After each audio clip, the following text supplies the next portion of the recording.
everybody, Dr. Dave here for another episode of Freewheeling. Now today's question comes from Pip Kellet.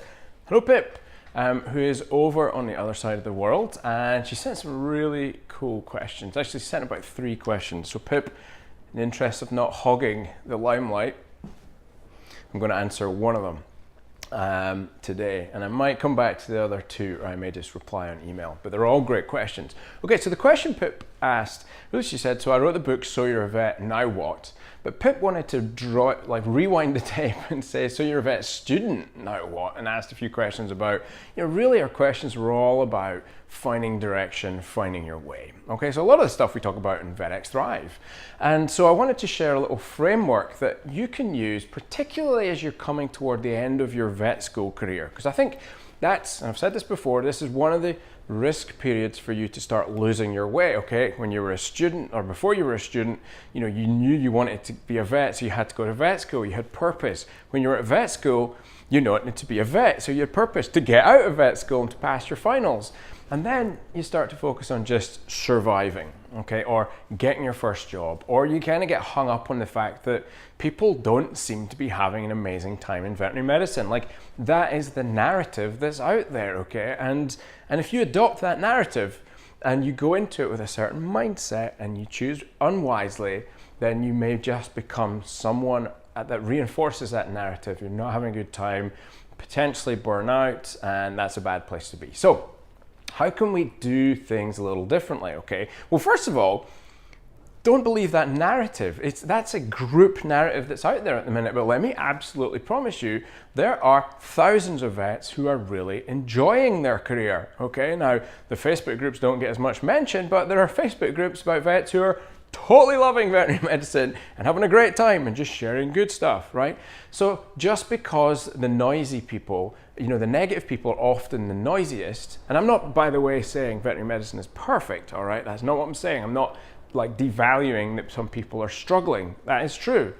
But what I'm saying is, for you as an individual, if you start following a herd mentality, a group narrative, then you're influencing your trajectory right away. If your belief is that veterinary medicine sucks and you're probably going to have a hard time and you made a big mistake, and you're still at college, or you're worrying about that and that's becoming your belief, that is much more likely to be your end result, which is a disaster, right? So why don't we just start off with an open mind, okay? And that means writing your own story and having your own belief and going at it with a mindset of, as I have, this is the best job in the world, which is my belief. Now, I'm not saying it's an easy job. It's not. You're going to have to work hard to make it the best job in the world. It's not just going to fall in your lap, but there's definitely things you can do to influence that. And so here's a little framework I think is really useful if you've never met this before. Okay, and I'm going to make use of one of my favorite. I love a good graph, right? I like pictures, so a good graph is always helpful. But Venn diagrams, our best friend, okay? So let's draw this little Venn diagram here. Okay, and normally the circles would be equal sized, okay? But I like this framework, okay, because when you're making choices about what you're going to do, there's a framework, and then I'm going to give you 3 questions you should ask yourself, okay? So the framework, first of all, is what are you good at?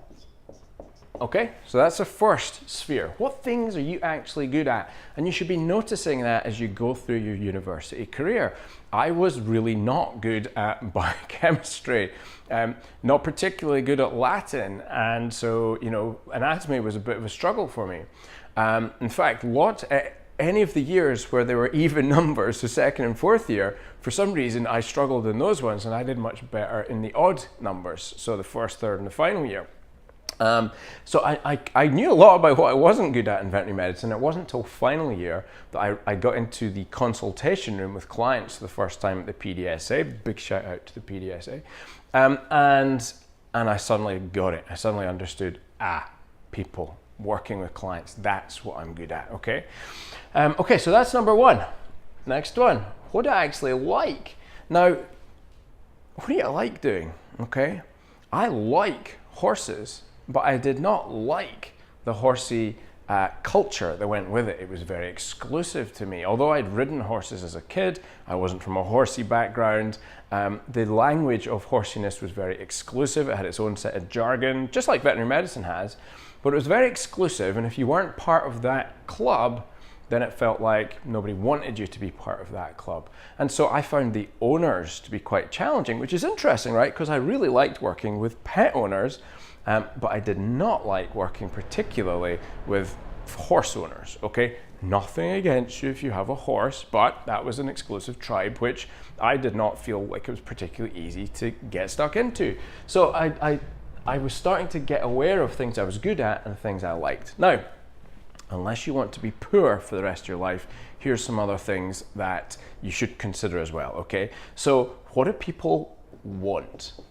Okay, so out in the big bad world, just being good at something and liking it, that's called, this area here, that's a hobby. Actually, that might just be the hobby.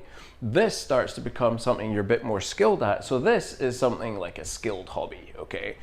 But hobbies don't pay you any money, and I really don't want you to be eating like feathers for the rest of your life, right? So what do people want, and what will they pay for? Okay, so I might want a Ferrari. Actually, that's a stupid example because I have no desire for that at all. But it doesn't mean that I'm going to pay for a Ferrari, right? And it's this area of intersection, these four things, that if you can start ticking boxes and use this as a framework, then it might help to guide you to somewhere you're more likely to be happy, okay? So for me, what am I good at? Okay, for me, this was clients and talking to people. What do I like? Animals. And it happened to be pet owners, okay? And what else did I like? Actually, I started to really pick up that I liked surgery. Okay, so surgery was something I was good at. I was good at spatial things, so I was instantly good with an endoscope. I liked ultrasound. I could picture things in 3D in a way that other people maybe seem to struggle with, okay? So imaging was actually something, and I was good at working with my hands. Not always with my brain. It was actually ended up that I'm pretty good at working with my mouth as well, so using words to influence and help people, okay? So this starts to give me a sense of where I'm going to be. Now, that does not narrow it down to a specific area of veterinary medicine yet, okay? But you can also say, what am I really not good at and what do I not like, okay? And I actually quite liked farmers. I always had a great interaction with them, but I did not like wintertime, being outside, sticking needles in cattle, getting beaten up, and I'm 5'7", sort of, not necessarily built for, getting beaten up by cows all day. So I did not particularly like that. I did not particularly like the production side of medicine. Like I had issues with seeing sows laid out in stalls, and that seemed kind of cruel to me. So I did not like that side of things.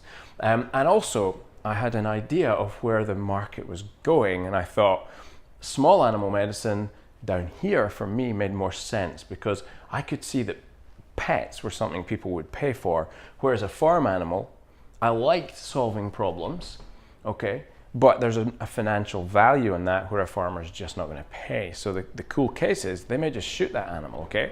That's not what I signed up to do. I wanted to fix things. So what were people going to pay for, okay? And for me, that meant pets. And what do people want, okay? And so, yeah, we're in a good sector. So veterinary services is definitely something they want. So that's the big one. People want that.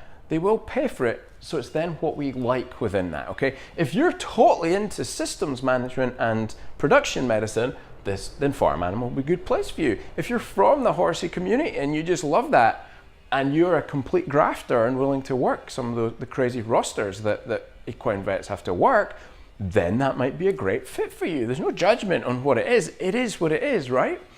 But it's what matters for you. And what you're looking for is this bit in here, okay?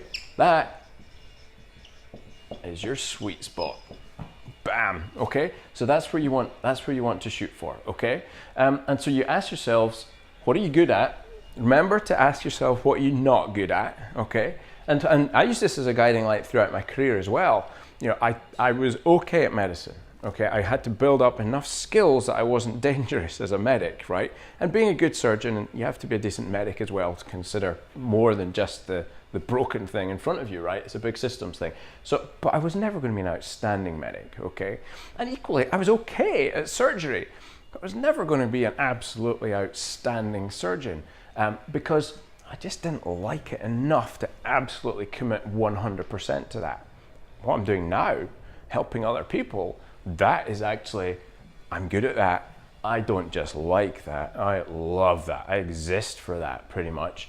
People want it, okay? People are broken and struggling and need help and need that cheerleader, need that inspiration, and people will pay for that, because if you've paid £150,000 or $250,000 for your education, it's a big deal to throw that away, okay? If you're leading a big team of vets and doctors and you're struggling and you're thinking, this is too hard, I'm gonna break, or I'm just gonna walk away from my clinic, that is expensive, so people are willing to pay for it.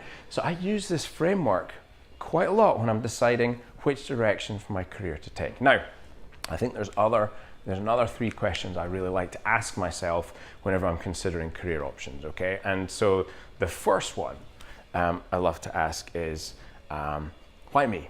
Okay, so any project or opportunity, it's why me, okay? Why this? And why now? Okay, and why is it got to be me that does this? Like, why is this perfect for me? Which is a lot of what's going on in this grid here, okay? Why now? What else is going on in my life? Can I commit to this, or is this the wrong moment for me? Okay, and then why this particularly? Okay, like, is this really floating my boat? So is it right up in here? Okay, I think if you ask those questions and you can have clear answers, you're really in good shape to be maximizing your chances having a good opportunity.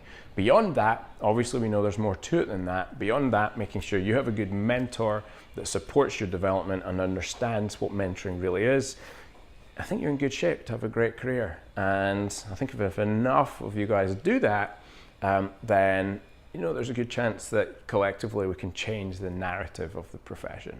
Okay, so that's what I've got for you today. I hope that was a useful answer. Please share it if you know somebody that could benefit from the knowledge I've shared there, and like it, leave comments. What's your thoughts? What frameworks do you use in order to maximize your chances of success? Let me know. As always, be safe, be well, be happy. Dr. Dave.